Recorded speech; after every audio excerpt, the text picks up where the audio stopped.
प्यारे सज्जनों, संत महापुरुष भजन अभ्यास के लिए सदैव प्रेरित किया करते हैं। भजन का मतलब होता है शब्द धुन को सुनना। इसे संत महापुरुषों ने शब्द योग के अभ्यास का भी नाम दिया। ये काम आत्मा करती है या फिर इसे सूरत द्वारा किया जाता है।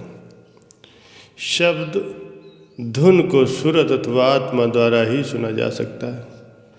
इस अभ्यास से युगों युगों से सोई हुई आत्मा जाग उठती है और उसे परम आनंद, परम सुख की प्राप्ति होती है।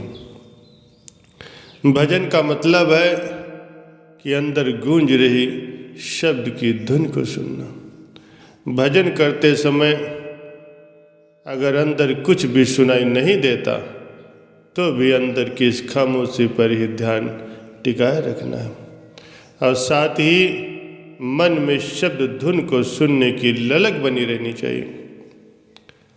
अभ्यास द्वारा धीरे धीरे सूरत यानी आत्मा की सुनने की शक्ति जागृत हो जाती है और हम शब्द धुन को सुन पाते हैं। भजन में कुछ सुनाई दे या न सुनाई दे, पर भजन पे बैठना जरूर है। शब्द धुन सदा अंदर गूंजती रहती है, पर मन को शब्द धुन सुनने का अभ्यास करना पड़ता है। हमें भजन पर बैठने की आदत डालनी है। यही तरीका है जिससे हम शब्द की सूक्ष्म ध्वनि को सुन सकेंगे, उससे प्रेम कर सकेंगे। चाहे 1 मिनट, 5 मिनट, 10 मिनट की सूरत लगे, चाहे थोड़ी सी ही धुन सुनाई दे, तो भी सचखंड में आपकी कमाई की खबर पहुंच जाएगी, आपकी हाजिरी लग जाएगी। संत फरमाते हैं कि जो लोग जीते जी भजन सिमरन करके अपने पर्दे को खोल लेते हैं, उनको 6 महीने पहले ही अपनी मौत की खबर हो जाती है। और जो मामूली कमाई वाले हैं, उनको सदगुरु 2 या 3 दिन पहले आकर के बता देते हैं कि तुमको फला वक्त हम ले चलेंगे। जो लोग सदगुरु से नाम लेकर के कमाई नहीं करते, उनको मौत से पहले सदगुरु दर्शन नहीं देते, मगर संभाल उनकी भी होती है। जब आत्मा शरीर से बाहर निकलती है तो आगे 3 रास्ते होते हैं, दायां, बायां और बीच का। बीच के रास्ते को सुषुम्ना कहते हैं।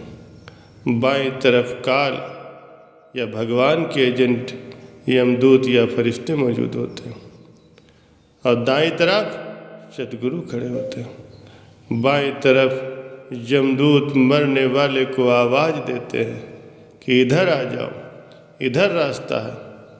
उस वक्त सदगुरु उस रूह की या उस आत्मा को पकड़ लेते हैं और बाएं रास्ते जाने नहीं देते। जिसको गुरु नहीं मिला वो यमदूतों के साथ जाता है और उसका बहुत बुरा हाल होता है। यमदूत उसके किसी मरे हुए रिश्तेदार का रूप धारण करके उसे आवाज़ देते हैं कि ए बेटा, ए भाई, इधर आ जाओ, इस तरफ रास्ता है। तो उस बेचारे को क्या खबर कि ये धोखा है। वो उधर जाता है और मारा जाता है। आगे काल मुंह खोले बैठा है, जीव उसमें जाता है, काल दाढ़ों से चबाता है। काल बहुत भयानक है। डर के मारे जीव चिल्लाता है, रोता है। कबीर साहब ने कहा है कि जगत चबेना काल का, कुछ मुख में कुछ गोद। सतगुरु अपने जीवों को काल से छुड़ा लेता है, अपने साथ ऊपर के रूहानी मंडलों में ले जाता है। किसी को सहस्रदश कमल, किसी को त्रिकुटी, किसी को पार ब्रह्म लोक में ठहराकर उससे भजन सिमरन करवा करके काल का लेखा जोखा खत्म करवा करके फिर उसे आगे सतलोक पहुंचाते हैं। सूक्ष्म व कारण मंडलों में, उन देशों में जहाँ हजारों सालों तक भजन सिमरन करना पड़ता है, जिस किसी की इस दुनिया की कोई आस, कोई अधूरी इच्छा होती है, उसको धर्मराज से सजा दिलवाकर फिर से उसे मनुष्य शरीर में भेज देते हैं। उसको नए सिरे से फिर गुरु की खोज करनी पड़ती है, उसे भक्ति करनी पड़ती है।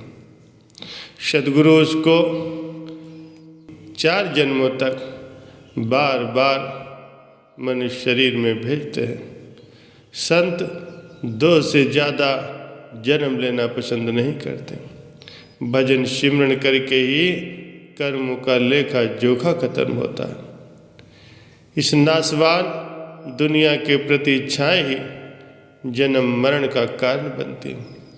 जो जीते जी शब्द अभ्यास करेगा, कमाई करेगा, वो पहले सतलोक पहुंचेगा। कबीर साहब जी फरमाते हैं, एक जन्म गुरु भक्ति कर, जन्म दूसरे नाम, तीसरे जन्म मुक्ति पद, चौथे में निज धाम।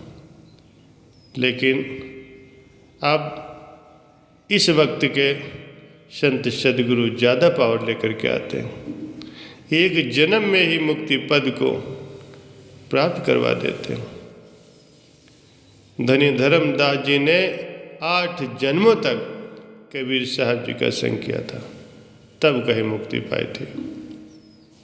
महाराज जी लिखते हैं, संत ही एक जन्म में 5 मंडलों की रसाई करता है।